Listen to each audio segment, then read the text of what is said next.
권력과 야합한 이런 짜맞추기식 수사에 대한 의혹도 명백히 밝혀주시기 바랍니다.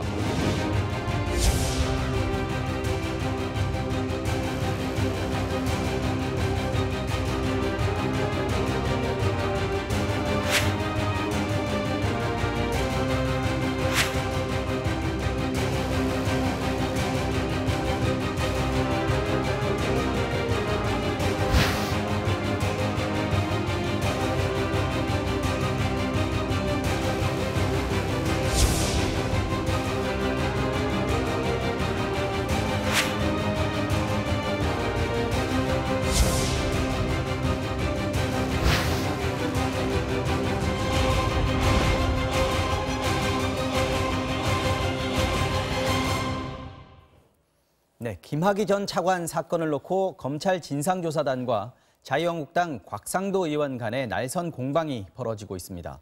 김 전 차관의 출국 금지 조치와 관련해서도 대검찰청과 진상조사단의 설명이 엇갈립니다. 검찰은 김 전 차관에 대한 압수수색을 벌이는 등 본격적인 재수사에 돌입했습니다. 임방글 변호사님과 함께 짚어보겠습니다. 어서 오십시오. 안녕하세요. 네. 자, 먼저 곽상도 의원, 검찰 진상조사단을 감찰해야 한다 이렇게 주장을 했는데 어떤 근거로 이렇게 얘기하는 겁니까? 진상조사단에서 곽상도 의원에 대해서 수사를 해야 된다라는 그 권고 의견을 냈었죠. 여기에 그렇죠. 대해서 곽상도 의원은 이것은 표적이다. 나를 표적 수사하려고 하는 것이다라고 주장을 합니다. 그 이유에 대해서는 조사단에 파견되어 있는 검사가 있어요. 근데 이 검사와 청와대 선임 행정관 이모 씨가 굉장히 친분이 있다. 그래서 청와대 이모 행정관이 자신과 잘 알고 있는 이 검사를 진상조사단에 추천을 했다. 어떻게 잘 그러니까 둘은 과거에 한 법무법인에서 같이 근무를 했다가요. 같은 법무법인에 2008년에 같은 법무법인에서 근무를 하다가 2009년에 나란히 검찰로 왔다고 합니다. 그 이후에 먼저 이 행정관이 2017년 5월에 청와대로 들어갔고요. 이후에 2018년 2월에 그 파견된 검사가 진상조사단에 파견을 가게 됐습니다. 그러니까 이런 친분이 있다. 그러니까 이거는 결국 청와대의 뜻이 이렇게 진상조사단에 전달이 돼서 진상조사단이 자신을 표적해서 수사하려고 그 수사 대상에 넣은 것이다. 그렇기 때문에 이 부분에 대해서 감찰을 해야 한다라고 지금 곽상도 의원이 주장하고 있습니다. 친하다는 건 알겠어요. 뭐 친할 수 있어요. 같은 법무법인이 있고 같이 검찰에 들어갔다 그러면 뭐 친할 수 있는 법조인끼리 친할 수 있는데 그거랑 추천을 했다. 이 행정관이 진상조사단에 이 검사를 추천했다라는 거하고는 다르지 않습니까? 그 근거가 있는 뭐 팩트가 확인이 된 겁니까? 그 부분에 대해서는 아직 팩트 체크는 되지 않은 것 같은데요.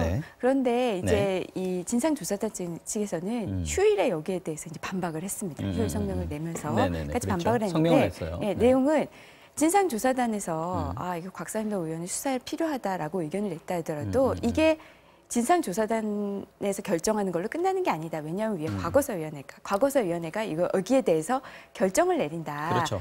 그렇기 때문에 설사 행정관과 어떤 친분이 있다 하더라도 이것이 곧바로 이 곽상도 의원에 대한 어떤 표적 수사 이것은 아니다라면서 이것 또한 외압이다. 감찰 주장은 진상조사단에 대한 외압이다. 야당 의원이 진상조사단을 감찰하라고 요청하는 것 자체가 그 조사를 방해하는 외압이다. 이렇게 주장을 하는 거군요. 근데 이제 진상조사단에서 과거사위원회에서 재수사 대상으로 곽상도 의원을 지목을 했던 것도 이유가 있었지 않습니까? 맞습니다. 표적 수사다라는 주장에 대해서 그렇게 왜 그 수사 대상에 넣어야 된다라고 주장한 이유를 보면은요.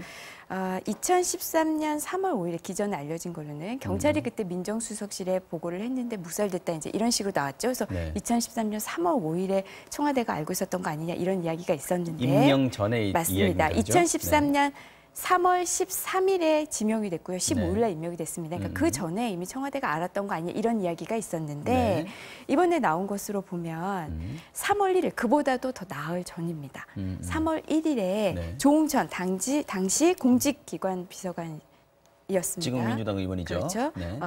첩보를 입수했다라는 거예요. 문제가 있다. 그래서 행정관들에게 한번 알아보라라고 지시를 내렸다는 거고 행정관들이 네. 알아보니까 진짜 문제가 있다라는 점.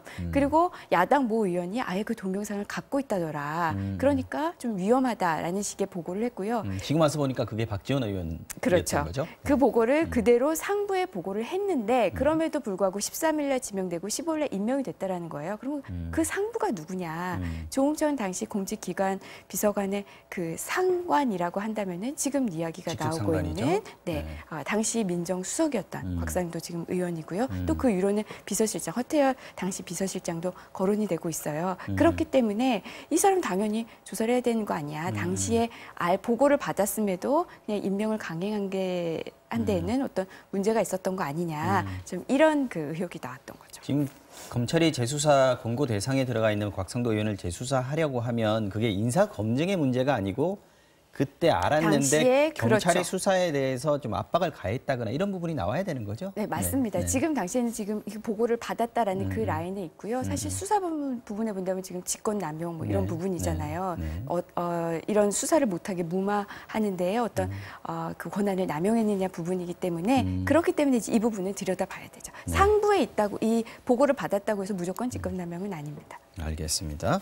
자, 그다음 김학의 전 차관 출국 금지 놓고도 지금 공방이 네. 좀 있습니다. 대검하고 이번에는 과거사위원회하고의 공방인데 서로 주장이 조금 엇갈리고 있습니다. 어떤 부분인지 좀 설명해 주십시오. 이제 보도가 된 거는 이겁니다. 이제 우리가 그 긴급 출금한 날짜, 김학의 네. 전 차관이 긴급 출금한 날짜가 23일이었죠. 근데 네. 그로부터 사흘 전인 20일에 이 진상조사 단원이 네. 대검에 있는 그 연구관에게 물어봤다는 거예요. 이거 출금이 가능하느냐 물어봤다. 의사를 타진했다라는 거고요. 결국 출금이 안 됐죠. 네. 그래서 23일 날 긴급 출금을 하려다가 그게 저지가 출국하려다가 그때는 저지가 당했죠. 출국 금지는 안 됐는데 네. 결국 나가려고 하다가 긴급 출국 금지로 맞습니다. 막은 거죠. 네, 그러니까 이게 네. 뉘앙스가 대검에서 출금을 못하게 했나? 이제 이런 의혹이 나오니까 네. 대검에서 여기에 대해서 반박을 했습니다. 네, 반박을 뭐 언론 보도 자료를 낸 것은 아니고요. 네. 이 검찰 그 내부 통신망에다가 글을 올렸습니다. 네. 그래서 내용은 우리에게 상의를 했다.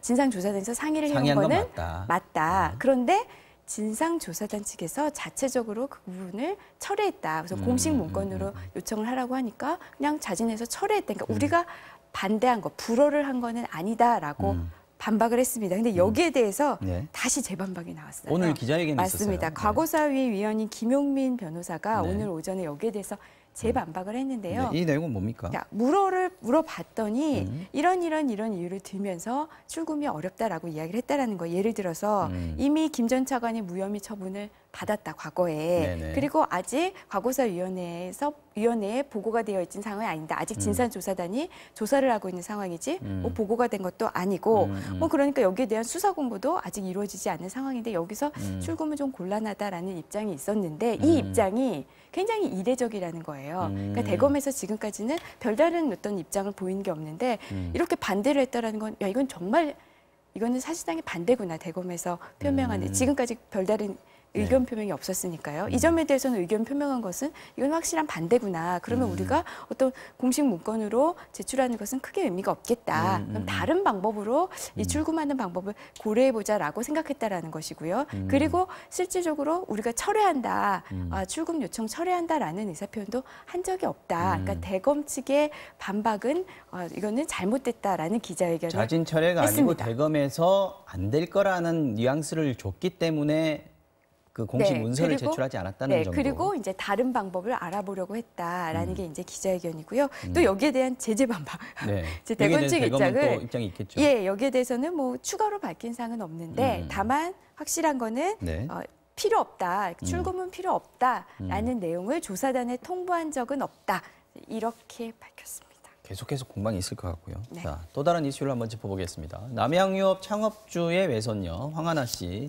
토요일 날 지난 6일에 구속이 됐죠. 네, 그 됐습니다. 구속영장 실질심사 거쳐서 구속이 됐는데 그러면 마약 투약 혐의를 시인했다 이렇게 보면 됩니까? 네, 투약 혐의는 뭐 일부 시인한 것으로 나옵니다. 이제 2015년 두 차례에 걸쳐서 필로폰을 투약한 혐의가 있고요. 2015년에 두 번. 네, 2018년에 향정신성 의약품 성분이 포함된 약을 불법 투약한 혐의 이렇게 받고 작년이군요. 있는데요. 네, 그러나 이제 본인이 투약한 일부 혐의에 대해서는 인정을 하는데 네. 이제 본인이 공급했다.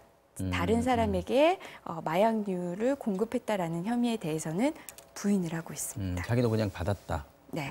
그리고 작년 2015년에는 처음에 필로폰 투약을 했는데 네. 작년에 투약을 한 부분은 내가 하고 싶어서 한 게 아니라 누가 권유를 했다 이렇게 얘기를 했는데 맞습니다. 연예인 지인이라고 얘기를 했어요. 네, 2015년에 본인이 이제 투약을 했다가 그다음부터 이제 그걸 끊었는데 잘못된 것을 알고 끊었는데 작년에 본인이 알고 있는 연예인이 본인에게 권유를 나와서 강요했다라는 표현도 나오더라고요. 그래서 본인의 강요에 의해서 그 연예인의 강요에 의해서 어쩔 수 없이 다시 투여를 하게 됐다라고 진술했다고 이렇게 주장을 합니다. 보통 이렇게 마약 사범들이 이렇게 얘기를 많이 하는 모양인가요? 우선은 투약을 했다는 혐의로 조사를 받으면 왜 그렇게 투약을 하게 됐는지, 왜 투여를 하게 됐는지에 대한 진술은 필수적이고요. 이렇게 네. 어떻게 투여를 하게 됐는지 또 뿐만 아니라 이걸 어디서 구했는지 이런 조사가 반드시 필요하기 때문에 여기에 대해서 이제 진술을 한 것으로 보이는데요. 뭐 의도했는지 의도하지 않았는지는 모르겠지만 본인이 알고 있는 연예인으로부터 권유를 받았다라는 것은 그 연예인도 마약 혐의가 있다라는 것이잖아요. 그러면 시선이 아무래도 그 연예인에게 쏠리게 되겠죠. 황하나 씨보다는. 네, 그래서 지금 시선이 그럼 그 연예인이 누구냐. 책임도 돌고 시선도 돌리고. 네, 맞습니다. 왜냐하면 황하나 씨가 본인의 SNS를 통해서 그동안 본인이 굉장히 많은 연예인과 친분이 있다라는 걸 과시했습니다. 그렇죠. 그게 뭐 글이든 사진이든 또 실제 모 연예인과 약혼까지 하고 결혼을 예정하기도 했었으니까요. 파혼을 하긴 했지만 네. 그래서 많은 연예인들의 이름이 지금 오르내리고 있습니다. 자, 이 마약 사건 특성상 한 사람 입에서 뭔가 이름이 나오기 시작하면 계속해서 번지는 그런 양상을 보이는데 한번 지켜보도록 하겠습니다. 이슈 완전 정복은 여기서 마치겠습니다. 임방글 변호사님 오늘도 수고하셨습니다. 고맙습니다.